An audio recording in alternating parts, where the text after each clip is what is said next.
날씨가 많이 따뜻해졌습니다. 제 날씨 앱에는 여수뿐 아니라 우리 양가 부모님이 계시는 부산과 포항 지역도 설정을 해 두어 가지고 날씨 앱을 열면은 동시에 세 군데 날씨를 다 볼 수 있는데요. 지난 주 중에 보니까 하루 포항 날씨가 20도가 넘는 날이 하루 있더라고요.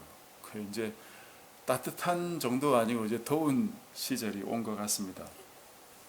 코로나가 우리나라에 전 세계에 덮쳐서 전 세계 사람들이 고통한 지가 이제 1년이 넘었는데요.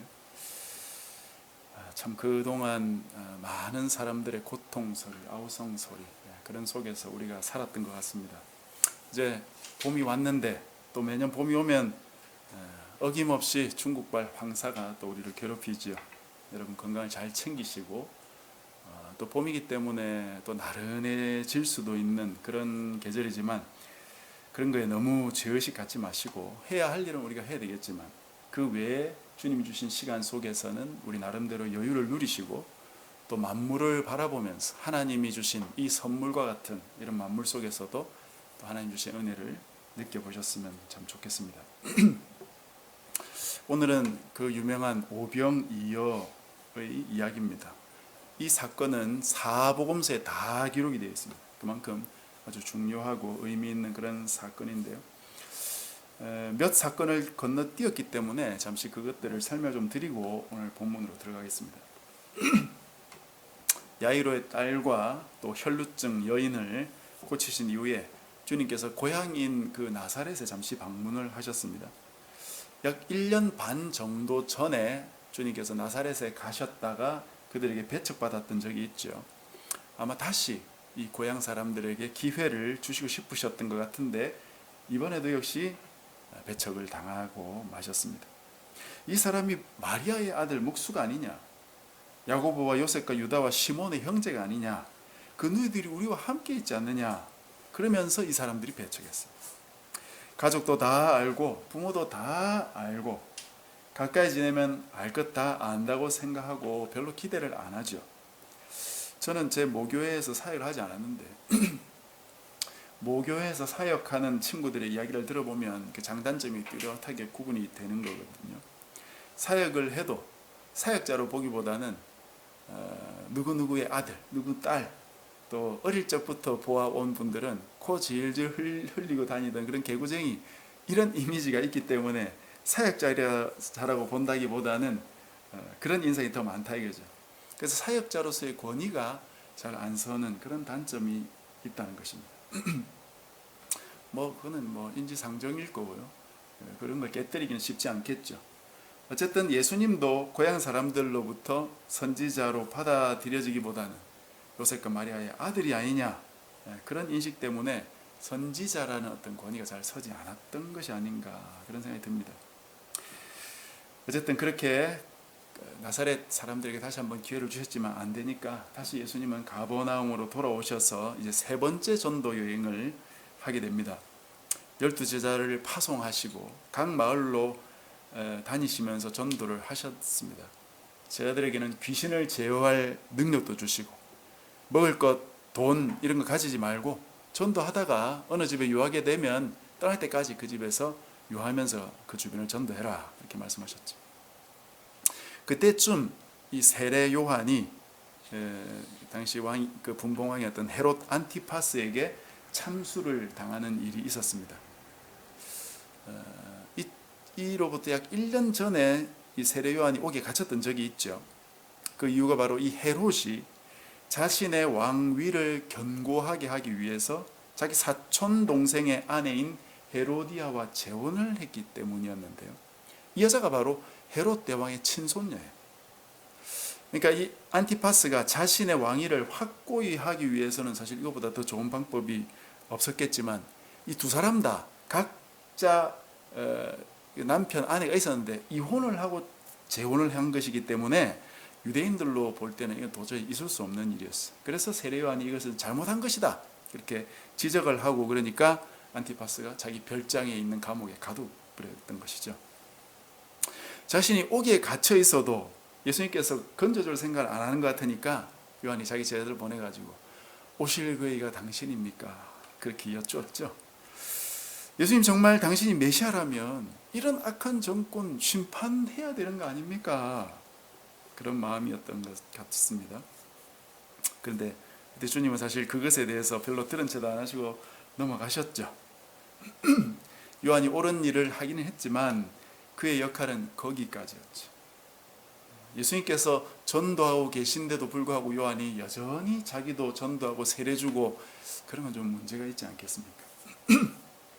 그로부터 1년 뒤에 이 안티파스의 생일날 헤로디아의 딸이 춤을 춰서 이 안티파스를 기쁘게 해주니까 모든 것을 주겠다, 원하는 게 뭐냐 이렇게 선물 약속을 했는데 그녀의 엄마가 요셉 요한의 머리를 구해라, 그 얘기를 듣고 그 요구를 하는 바람에 요한이 참수를 당하고 말았던 것입니다. 요한의 제자들은 이 요한의 시체를 장사했지만 예수님은 그것에 대해서도 사실 별다른 반응을 안 하시고 이 전도 여행을 계속 하고 계셨던 그런 상황입니다. 어쨌든 이때까지가 예수님의 공생의 2년 말 그리고 3년 초기입니다. 이제 세 번째 전도 여행을 하고 계신 이때가 이제 3년 초입니다. 요한복음에는 나오지 않지만 공관복음서에 보면은 이 세 번째 전도 여행에 대해서 다 나오고 있는데요. 마가복음 6장 30절에 보면 오늘 사건 바로 앞에 제자들이 예수님께 돌아와 가지고 자기들이 행했던 그 전도의 열매, 결과 그런 것들을 낱낱이 말씀을 드렸다고 나옵니다. 그랬더니 주님께서 수고했다 하시면서 이제 좀 한적한 곳으로 가서 쉬자 그렇게 말씀하시거든요. 그래서 배를 타고 건너편인 벳세다라 하는 곳으로 가는데 그 벳세다는 갈릴리 바다에서 북동쪽에 위치한 마을이거든요. 그때 예수님께서 제자들과 함께 예수님의 제자들이 배 타고 거기로 가니까 사람들이 그걸 보고 도보로 걸어가지고 이 제자들보다 먼저 그곳에 가서 기다렸어요. 쉬러 갔지만 사실 쉬지 못하게 된 것이에요. 예수님께서 이들을 불쌍히 여기시면서 여러 가지 말씀으로 가르치시고 병자도 치유하시고 그랬습니다. 그랬더니 어느덧 날이 저물었던 것이죠. 이제 오병이어의 이야기가 시작됩니다.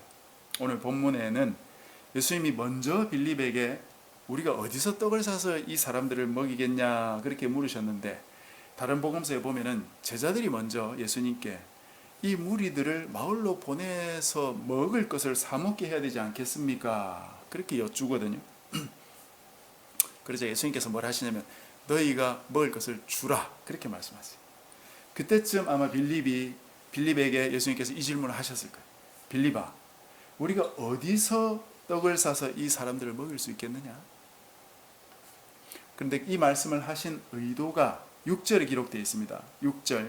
6절을 다 같이 한번 읽겠습니다. 시작. 이렇게 말씀하심은 친히 어떻게 하실지 아시고 빌립을 시험하고자 하십니다. 재밌는 내용이죠. 예수님은 이때 이미 오병이어의 기적을 베푸실 것을 알고 있었다는 거죠. 그리고는 빌립에게 이 사람들을 우리가 어디서 떡을 얻어서 먹이겠느냐 그렇게 테스트를 하신 것입니다. 예수님이 테스트를 하신다는 것은 무슨 의미겠어요? 사람이든 동물이든 어떤 기계든 테스트를 해본다는 것은 기본적으로 그 대상이 그 시험에 통과할 가능성을 전제해야 되는 것이죠. 즉 주님은 턱도 없는 시험을 빌립에게 하신 것이 아니고 빌립이 지금까지 예수님을 만나고 예수님에 대해서 뭔가 알고 있다는 것이죠. 그러니까 그 부분에 빌립이 가졌어야 할 정도의 시험을 테스트해 본 것이다. 이렇게 봐야 되겠어요. 빌립이 과연 대답을 잘 할 수 있었을까요? 지금 이 예수님이 질문하신 것은 말 그대로 수많은 사람들이 그들 앞에 지금 앉아 있잖아요. 그들을 보면서 예수님께서 어디서 떡을 사서 이들을 먹이겠느냐라고 묻는 것이기 때문에 아마 빌립은 주변에서 이 많은 사람들을 어떻게 먹이지? 어디서 떡을 사서 이 사람들을 먹이지? 그 질문만 가지고 아마 고민하고 있었을 겁니다. 들판이니까 주변에 어떤 마을이 보이지 않겠죠. 그렇지만 빌립에게 예수님께서 이 질문을 한 이유는 뭐냐면 빌립, 그리고 사실 베드로와 안드레까지도 바로 이 베세다가 그들의 고향이었어요. 그러니까 이 베세다에 대해서는 빌립만큼 잘 아는 사람이 없는 거죠. 그래서 빌립에게 물으신 것입니다. 이런 상황에서 빌립이 네 주님, 주님께서 이들을 잘 먹이실 수 있을 줄로 믿습니다. 그렇게 대답하는 건 좀 상황이 안 맞을 수도 있습니다. 어디서 떡을 사서 먹이겠냐라고 물으신 것이기 때문에 그냥 일상적인 질문이라고 생각하고 어디서 떡을 살까? 그런 생각을 해보는 것이 자연스럽겠죠. 그러니 그 뒤에 보면은 돈이 200데나리온이나 필요할 것 같다라는 답변이 나왔던 것입니다. 지금 빌립뿐 아니라 제자들 머릿속에선 예수님이 하신 질문, 어디서 떡을 살 수 있을지만 이들이 생각하고 있는 것이지 예수님이 기적을 일으킬 것이다 하는 그런 것은 아예 생각을 안 하고 있는 것입니다. 만약 주님께서 이들에게 내가 기적을 베풀어서 먹일 수 있으리라고 너희들이 믿느냐? 그렇게 질문했으면 분명 제자들이 아멘, 그럴 줄 믿습니다, 이렇게 대답했을 거예요. 그런데 예수님 질문은 그게 아닙니다. 어디서 떡을 사서 이 많은 사람들에게 먹일 수 있겠느냐? 아주 굉장히 자연스러운 질문이고 어쩌면 그냥 일상 속에 있는 그런 삶 속에서 나온 그런 질문이고요. 우리로 말할 것 같으면 우리가 늘 살면서 생각해보는 그런 질문들일 것이다 이겁니다. 그렇다면 주님께서 왜 내가 초자연적인 능력으로 이들을 먹일 수 있겠느냐라고 묻지 않으시고 어디서 떡을 사서 이들을 먹일 수 있겠느냐 그렇게 물으셨을까요? 좀 신기하죠? 제가 보기에는 이 지점이 바로 우리의 신앙과 믿음에도 아주 중요한 지점인 것 같아요. 그것은 바로 내 일상의 여러 가지 고민들 속에 나는 과연 주님을 생각해 보고 있느냐 하는 것으로 적용해 볼 수 있습니다. 내 생활 속에 나는 내 생활의 모든 고민 속에 주님을 상정하고 있는가? 내 삶에 어떤 일을 계획하거나 고민할 때 주님을 고려하고 있느냐 하는 겁니다. 아주 거창한 일 말고 그냥 지나가는 일상 속에서 말이에요. 당연하게 내가 해왔던 일들 속에서 나는 과연 주님을 생각하고 고려해 보고 있느냐. 이건 내가 얼마든지 알아서 하는 일이지 라고 생각했던 바로 그 일 안에서 나는 주님을 생각하고 있느냐 하는 것입니다. 제가 요즘 주부 역할을 많이 하다 보니까 어쩔 수 없이 집안일을 자꾸 예화로 많이 드는데요. 여러분 참아주시길 바랍니다. 얼마 전에도 제가 이야기했지만 그 쓰레기 분리에 대해서 다시 한번 생각나는 게 있는데 쓰레기 분리는 굉장히 사실 심각한 문제입니다. 소비 조장하는 사회가 되다 보니까 일회용품 사용이 많이 늘고 있기 때문에 환경을 전혀 보호하지 못하는 방향으로 우리 경제가 자꾸 이렇게 흘러가고 있는 것 같아요. 그래서 쓰레기를 모아서 버릴 때 요즘은 좀 죄책감까지 듭니다. 집안일을 제가 거의 사실 많이 안 할 때는 별 생각이 없었는데 설거지도 하고 밥도 하고 쓰레기도 피우고 청소도 하고 이러니까 자꾸 이런 부분에 생각을 많이 하게 되고 쓰레기를 참 우리가 많이 버리는구나 하는 생각을 자꾸 하게 돼요. 그래서 처음에는 쓰레기를 재활용하는 방법에 따라 동사무소 가면 나눠주는 종이 있잖아요. 그런 거에 따라서 이렇게 했는데 요즘은 그런 것도 자꾸 까다로워지고 그래서 이 복잡해지니까 그냥 대충 버리고 싶은 마음이 자꾸 들어요. 내가 이렇게 분리수거를 철저히 해도 제대로 사용이 될까 염려도 되고 헛수고는 아닐까 그런 생각도 들고요. 그래도 요즘 그 택배 상자에 붙은 스티커까지 떼서 버리고 제가 상자를 분리하려고 그렇게 애를 쓰거든요. 비닐도 보면 재활용이 되는 게 있고 안 되는 거 있는지 여러분 아세요? 비닐 표시에도 보면 재활용이 되는 게 있고 other로 되어 있는 건 그게 재활용이 안 된다 그러더라고요. 그래서 재활용이 되는 거는 재활용 부대에 넣고 그렇지 않은 것도 재활용 종량제 비닐에 넣어서 버려야 됩니다. 음식물을 담았던 그 플라스틱 용기도 설거지 할 때 깨끗이 씻어서 제가 그렇게 버리거든요. 옛날 같았으면 누가 그걸 씻어서 버리겠어요? 버릴 걸 가지고. 그렇게 해야 된다는 거예요. 그러니까 참 귀찮지 않을 수 없습니다. 어느 날 귀찮아가지고 그냥 대충 박스에 붙어있는 비닐 안 벗기고 그냥 에이 모르겠다 그리고 박스를 버리고 이렇게 돌아서고 오는데 얼마나 양심이 찔리는지요. 아마 저는 주님을 안 믿었다면 좀 이렇게 비도덕적으로도 많이 살았을 것 같아요. 분리 그 수거장에서 딱 그 박스를 버리고 돌아서는 순간 주님이 저를 부르는 것 같더라고요. 어이 그냥 가나? 아저씨 그냥 가나? 아저씨 이렇게 주님께서 왠지 부르시는 것 같아요. 제 마음속에 에이씨 이러고 다시 가가지고 그 박스에 붙어있던 비닐 벗겨내가지고 비닐은 버릴 곳에 버리고 이 박스를 또 버렸거든요. 아마 그때 내 주님이 생각이 안 났더라면 그냥 아무 생각 없이 그냥 버리고 돌아왔을 것 같아요. 그 조그만 행동 하나에 주님을 의식하지 않고는 우리가 참 제대로 살지 못하지 않는가, 주님의 뜻대로. 여러분의 일상 속에 주님은 어디 계신가 하는 생각을 좀 해보면 좋겠습니다. 일상 속에서 여러분 주님의 음성이 들려오십니까?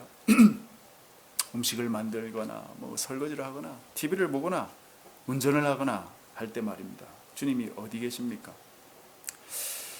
삶에서 기적을 자꾸 기다리지 마십시오. 기적을 기대하지 마세요.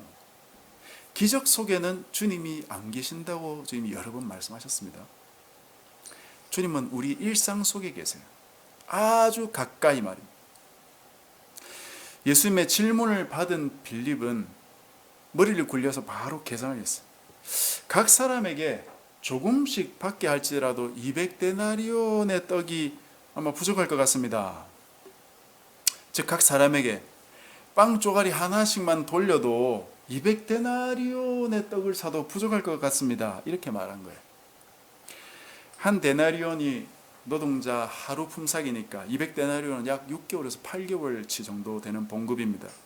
오늘날로 환산하면 1,500에서 한 2천만 원 정도 되는 돈.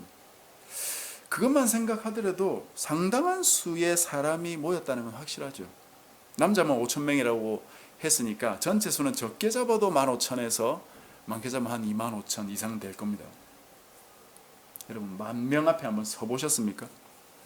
10,000명이 얼마나 많은 수인지 여러분 감이 오세요? 저도 사실 10,000명 앞에 서본 기억은 잘 없어가지고 잘 모르겠는데 줄 잡아서 100명 세우면 가로 세로 10명씩 하면 이렇게 100명 되잖아요. 그런 무리가 100개가 있으면 10,000명이잖아요. 그게 2배면 20,000명이고 상당히 많은 수인 것 같아요. 우리 머릿속에 잘 감이 안 잡히는 많은 수입니다. 그러니까 이 공간 복음서에 보면 제자들이 이렇게 여쭈는 것이 우리가 가서 200데나리온이나 되는 1,500, 2천만 원어치나 되는 그 떡을 사가지고 돌릴까요, 주님? 이들이 이렇게 이야기하니까 주님께서 가서 너희들 중에 떡이 있는 사람이 있는지 한번 알아봐라. 떡이 몇 개나 있는지 한번 알아봐라. 그렇게 말씀하셨어요. 그러니까 이 고향 사람인 안드레가 호닥닥 알아보고 와가지고 주님 여기 한 아이가 있는데 보리떡 5개와 물고기 2마리를 가지고 있습니다. 그런데 이게 얼마나 되겠습니까? 이렇게 참 자기도 스스로 말하면서 한번 웃겼을 겁니다.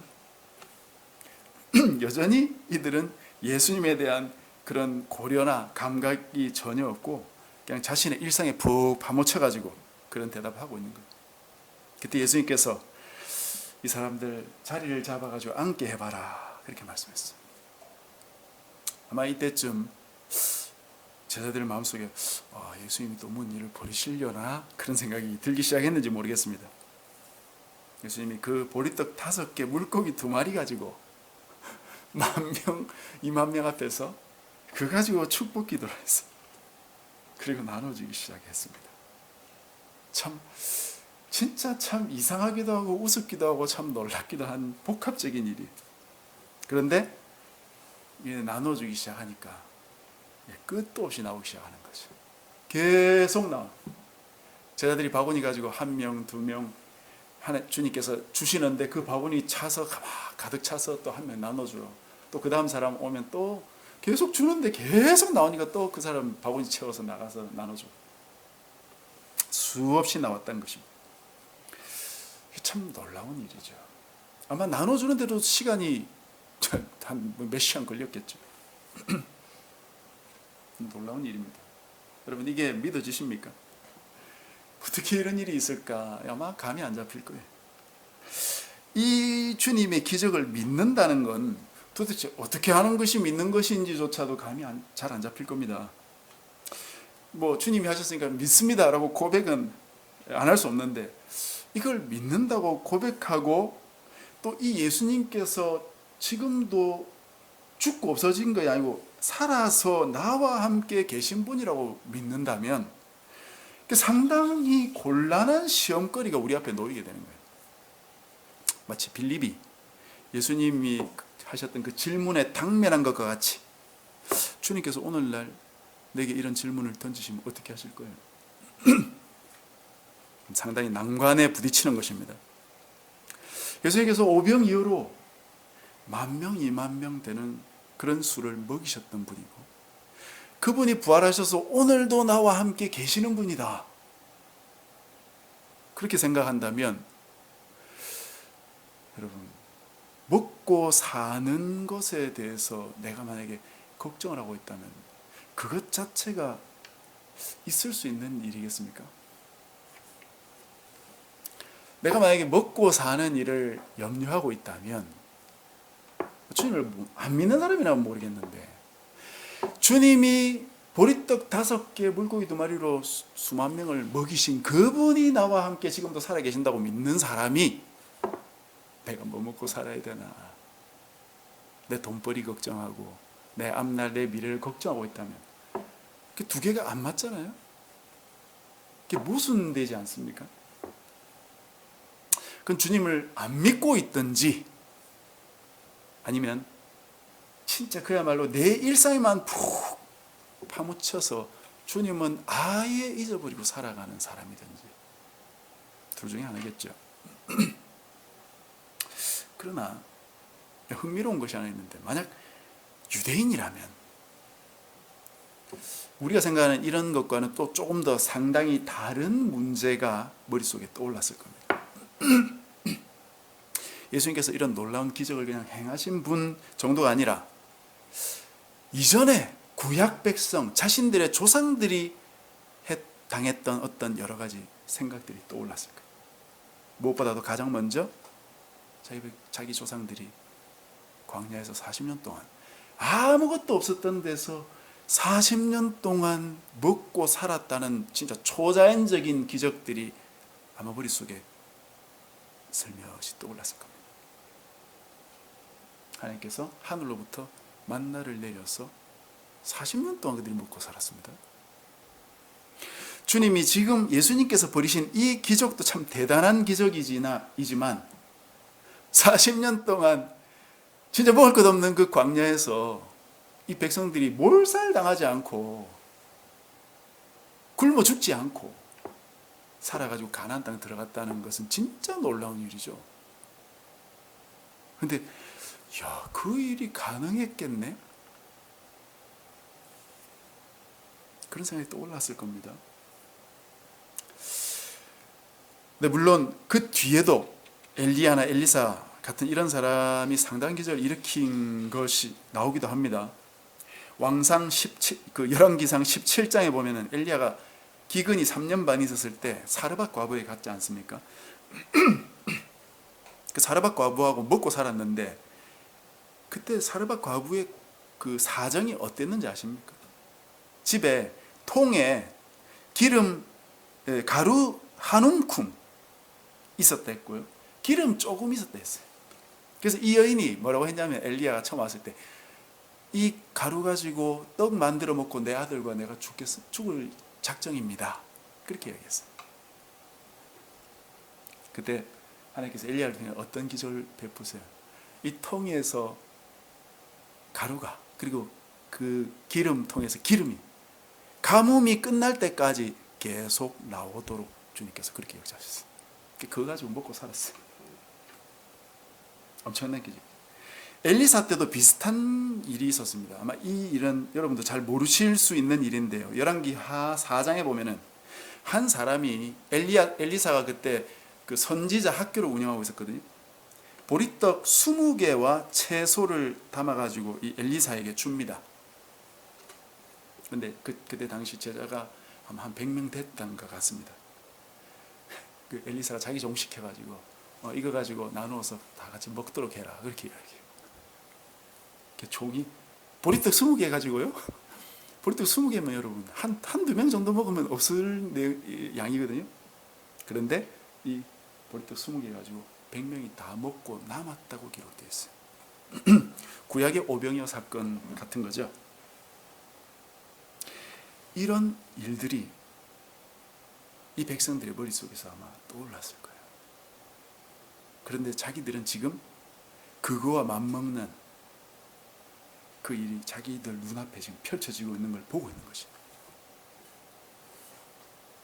그러니 이들의 머릿속에 뭐가 떠올랐겠어요?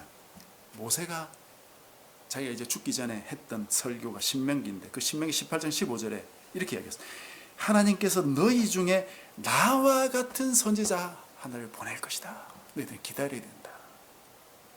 분명히 내 죽고 끝나는 게 아니고 반드시 나와 같은 선지자를 하나님 보내실 거니까 너희들은 기대하고 기다리고 있어요. 그런데 그 뒤에 기록을 보면 모세가 죽을 때까지 그런 선지자가 안 나왔다. 그 신명기 끝에 그래 나오거든요. 여호수아도 괜찮기는 했는데 여호수아도 아니고 그 뒤에 괜찮은 사사들이 간간히 나왔지만 그들도 아니었고 왕정시대가 와서 다윗 같은 인물은 상당히 뛰어난 인물이었지만 아주 큰 사고를 역시 쳤던 사람이에요. 엘리야와 엘리사도 대단한 선지자였지만 메시아는 아니었다 이거예요. 그럼 누구냐? 이 모세와 같은 선지자는 도대체 누구냐? 하나님께서 보내시고자 했던 그 선지자가 누구냐? 그게 바로 유대민족의 숙제였죠. 그분을 계속 기다렸던 것이에요. 그런데 오늘 사건 14절 보니까 예수님께 이들이 뭐라고 합니까? 이는 참으로 세상에 오신 그 선지자다. 그 선지자다. 바로 그 선지자다. 우리가 기다리던 그 선지자다. 그런 확신이 들었다는 것이. 이 기적을 보고서야 비로소 무리들의 입에서 야, 예수님이 바로 그 선지자구나 라는 말이 나왔다는 사실은 정말 놀라운 일이, 대단한 일이죠. 이제 참 놀라운 일이 일어나기 시작했습니다. 사람들의 입에서 아, 예수님이 메시아구나 라는 말이 쏟아져 나오기 시작했다는 것이. 그럼 이제 어떤 일이 일어나겠습니까? 이들이 원하는 것이 무엇이었겠어요? 이들이 왜 메시아를 기다렸겠습니까? 메시아가 오면 우리 민족이 다시 회복될 것이다. 자기 민족의 명예회복이에요. 로마에 압제되어 있는 이 상황을 벗어나서 이제 메시아 왕국을 세우고, 이 메시아 왕국은 온 세상 위에 우뚝 솟은 온 세상을 다스리는 최고의 왕국이 될 것이다. 그런 이야기 이사야서 또 다니엘서 이런 데 보면 잘 나와 있잖아요. 그런 그림이 이들의 마음속에 있었던 거예요. 세상의 모든 나라를 다스리고 지배하는 나라. 저 로마를 이제 거꾸로 역으로 우리가 지배하게 될 그 나라를 메시아 왕국이라고 이들은 고대하고 있었던 것이죠. 생명을 살리고 섬기는 나라가 아니라 온 세상을 다스리는 나라라고만 이들은 생각하고 있었던 것이. 그래서 메시아가 등장하자마자 이들이 예수님 잡아라, 예수님 붙잡아라, 저분 우리 임금으로 삼아야 된다, 그렇게 말했던 것입니다. 15절에 그게 잘 나와 있죠. 그런데 이상한 사실은 이 메시아가 지금 메시아 역할을 안 하려고 하는 거예요. 자신을 임금으로 세우려는 그 사람들을 피해서 예수님은 도망가셨어. 여기서부터 또 다른 문제가 사실상 발생하기 시작했던 것입니다. 사람들이 생각하는 메시아와 예수님이 생각하는 그 메시아가 엄청나게 다르다는 사실이 떠오르기 시작하는 것이죠. 그래서 오늘 본문 이어지는 다음 본문을 보면 다음 주에 제가 좀 그 말씀을 드리겠지만 예수님이 도망가시니까 사람들이 예수님을 찾아다니. 그래가지고 예수님을 만나니까 라피요 여기 언제 오셨습니까? 그런 질문을 했습니다. 우리가 많이 찾았습니다. 그때 예수님께서 뭐라고 하시냐면 너희가 나를 찾는 이유는 표적을 본 까닭이 아니요 떡 먹고 배부른 까닭이다. 너희들 그때 떡 먹고 배부르니까 나 찾아온 거 아니냐. 주님께서는 그것이 너희들 배부르라고 준 게 아니고 이 땅에 오신 하나님의 메시아라는 표적으로 보여주신 것인데 너희들은 그저 떡 먹고 배부른 생각만 남아있구나. 나와 함께 하나님의 나라를 세워가려는 것이 아니라 나를 임금으로 세워가지고 너희들이 걱정 안 해도 될 나라 세우려고 하고 있구나. 뭘 걱정 없는 나라, 다른 나라에 짓밟히지 않는 나라, 떵떵거리며 살 나라, 그런 나라 이들은 세우고 싶었던 것이죠. 주님을 왜 믿습니까? 로또 당첨되려고 믿습니까? 형편이 좀 나아지려고 믿는가요? 내가 넣어둔 주식 잘 오르기를 위해서 기도하고 예수님 믿고 있습니까? 주님의 마지막 행동을 여러분 잊지 마십시오. 주님은 이들을 피해 도망가셨어요. 그것은 예수님이 임금이 아니어서가 아니고 그들이 바라는 임금이 아니기 때문에. 제가 지난주에 그 세 자매라는 영화를 봤는데 여러분 그거 볼만 합디다. 한번 보십시오. 거기도 이런 이야기 나와요. 예전에 그 밀양이라는 영화에서도 그런 기독교를 좀 비판하는 내용이 있었는데 여기 세 자매가 등장하는데 그중에 가운데 둘째 자매가 문소리 씨가 맡았던 자매입니다. 이 사람이 교회에서 이 찬양 지휘를 하는 사람이에요. 아주 교회 열심히 다니는 사람이에요. 근데 자기 언니는 교회를 안 나가거든요. 자기 언니가 참 치질이도 힘들게 사는 걸 보면서 문소리가 이렇게 언니 언제까지 이렇게 살 거야? 이렇게 살면 안 돼. 예수님 믿고 잘 살아야지. 그렇게 얘기해요. 아주 기독교를 저격하는 그런 내용이 담겨 있습니다. 그러나 뭐 그것이 다는 아니니까요. 그 영화를 한번 보십시오. 예수님은 우리가 잘 살기 위해서 믿어서는 안 됩니다.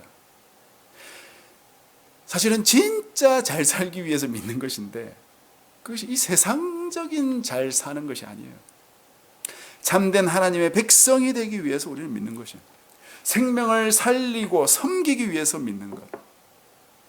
그러기 위해서는 나 자신을 쳐서 복종시키고 주님이 말씀하신 원수라도 사랑하게 되도록 그러기 위해서 주님을 믿는 것입니다.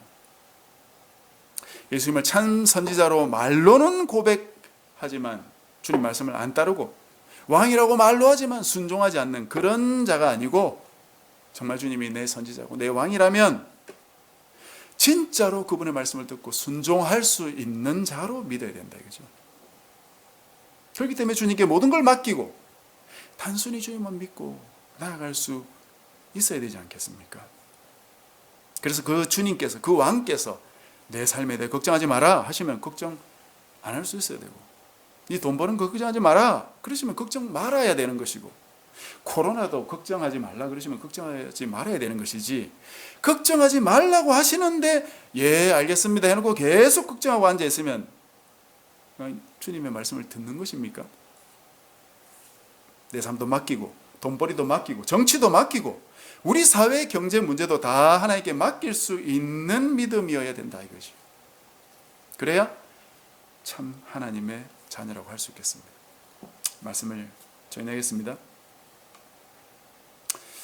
오병이어의 기적으로 자신을 나타내신 그 예수님을 내 선지자, 나의 왕으로 나의 일상 속에서 순종하면서 살아가는 우리 모두가 되어야 되겠습니다. 예수님께서 엄청난 기적을 일으키셔서 우리 사회를 완전히 뒤엎을 것이다. 그런 상상을 버리십시오. 이미 이런 환상을 많이 버렸겠죠. 수적으로는 한국교회는 이미 정점을 찍었습니다. 정점을 찍었다고 우리가 잔치할 수 있겠습니까? 잔치 많이 했죠. 그러나 기독교인이 많아서 또 이 사회가 좀 나아졌습니까?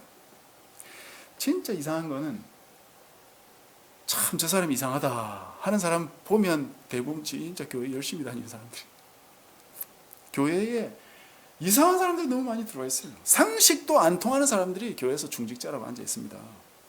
미안한 이야기지만 사실이에요.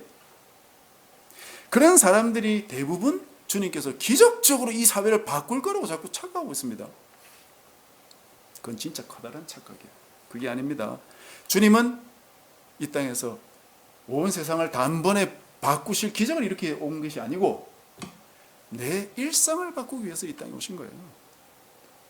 주님은 나의 일상 속에 거하기 원하시는 것입니다.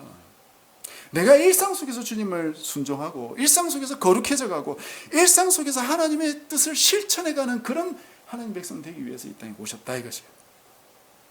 너무 거창한 것을 기대하지 마시고 소소한 나의 일상 속에서 하나님께 순종해서 온전한 하나님의 백성이 되어가야 되겠습니다. 그런 은혜를 다 소망하면서 순종해 살아가는 우리 모두가 되시기를 주님의 이름으로 간절히 축복합니다.